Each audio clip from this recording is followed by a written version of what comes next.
आज आपण बनवणार आहोत चविष्ट आणि पौष्टिक अशी माठाची भाजी। त्यासाठी कढईत तेल घेऊ। तेल तापल्यानंतर त्यात बारीक चिरलेला कांदा टाकू आणि कांदा सोनेरी होईपर्यंत परतून घेऊ। कांदा व्यवस्थित परतून झालेला आहे। आता त्यामध्ये हिरवी मिरची लसूणची पेस्ट टाकून घेऊ। व्यवस्थित परतून घेऊ।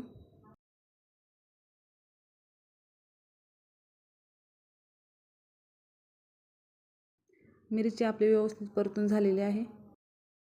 त्यानंतर भाजी टाकून घेऊ। मी ते माठाची भाजी आधीच निवडून घेतली होती आणि व्यवस्थित 3-4 पाण्याने स्वच्छ धुवून घेतली होती।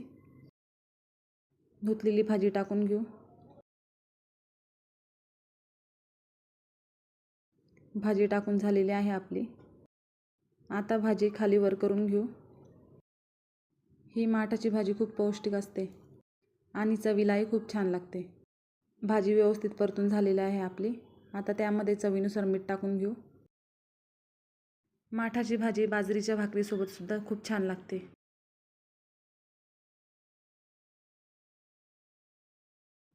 आता चवीनुसार मीठ टाकून घेऊ। भाजी व्यवस्थित मिक्स करून घेऊ।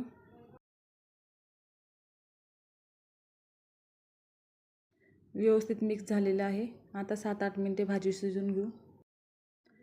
या भाजीमध्ये पाणी ॲड करायची गरज नाही। बिना पाण्याची भाजी खूप छान शिजते। कमी आचेवर शिजवून घ्यायची भाजी।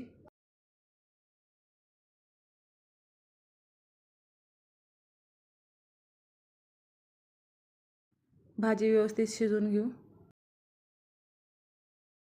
मी आपल्या चॅनलवरती साध्या सोप्या रेसिपी दाखवत असते, त्यामुळे आपल्या चॅनलला सबस्क्राईब नक्की करा आणि रेसिपी आवडल्यास रेसिपीला लाईक, शेअर, कमेंट नक्की करा।